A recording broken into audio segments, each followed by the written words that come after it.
Hello, and welcome to Hereby Nature. Today we're going to be talking about Colossians 1:16 through 17. I'm using the English Standard Version this time, which reads, "For by him all things were created, in heaven and on earth, visible and invisible, whether thrones or dominions or rulers or authorities. All things were created through him and for him. And he is before all things, and in him all things hold together." For the first takeaway, all things are created through God. It is emphasized that everything, both visible and invisible, originated in Christ. He is not only present at creation, but is its ultimate source and purpose. The journal prompts for the first takeaway are: what areas of my life have I forgotten were created with divine intention? How can I honor God today as the creator of everything I interact with? The second takeaway for this verse is: God is supreme over every power. By naming thrones, rulers, powers, and authorities, Paul makes it clear that Jesus has dominion over all earthly and spiritual forces. No power exists outside of his authority. And the journal prompts for the second takeaway are: what powers, political, spiritual, or social, do I need to surrender to Christ's greater authority? Are there any fears or anxieties I carry that forget Christ's supreme position? And for the third takeaway, Christ holds all things together. Jesus is not only the creator, he is the sustainer. The world does not spin on its own. Everything is held in place by his will and presence. The journal prompts for the third takeaway are: what part of my life feels disjointed right now? And how might inviting Christ into it change that? How can I rely more on Jesus daily as the one who sustains all things? For the personal reflection today, I'm gonna tackle the third section questions, which again are: what part of my life feels disjointed right now? And how might inviting Christ into it change that? So, shocker, it's my job situation. Right now, I'm still unemployed. Sorry, there's a tiny little fly on the flowers, and it's all happy.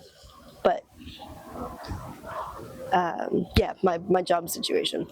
So still don't have a job. Things are looking up. I have a couple interviews on the works right now, and I'm really hoping that one of them for sure goes through. I've had a couple job interviews where I really thought that it was going to be a perfect fit, and then I didn't hear anything back. And I have started doing a creative side hustle, so to speak, where I'm doing a mermaid challenge, or the mermaid challenge, for 2025. And what that is every day of the month of May, I'm going to be drawing something, and you can check that out over at my other channel, Cozy Time, where every day there will be at least one short video posting of my work in progress. And at the end of the week, I'll go over just what I drew. The first week is going to be only 3, since Thursday, Friday, Saturday, and I'm posting on Saturdays. But after that, it's going to be jam-packed with 7 different real cool illustrations that I'm really excited to show you guys. The first one I actually just got done recording, and it's pretty rad. Even without color, it looks so good, in my opinion. But if you want to check that out, feel free to subscribe. That'd be really cool, over at Cozy Time.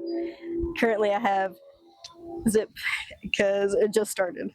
But yeah, enough of that. The second question. So, the second part of the first question, how might inviting Christ into it change that? The short of it is, I know that every skill that I have is worthy because of Christ. And I know that I'm worth a lot more than past me has given myself credit for. And I'm excited to see what happens moving forward with now putting Christ as the forefront in a lot of my decision making and praying about things, and I guess not being so headstrong and prideful. As backwards as it sounds, like I was very, I had a low self-esteem, but I found pride in my work. So it was just this whole thing. And it's really cool to see the change that, even just minorly currently, that Christ has been able to do mentally for me, let alone the rearranging that he's been doing with this job situation. And the second question, how can I rely more on Jesus daily as the one who sustains all things? Of course, finances are big on my mind right now because I don't. The train! The train! Finances are really big.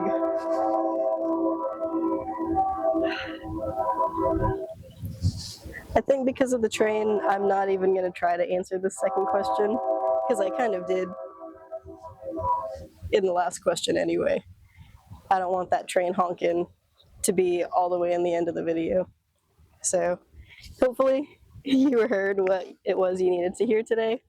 And until next week, friends, I'll see you then, and have a blessed one.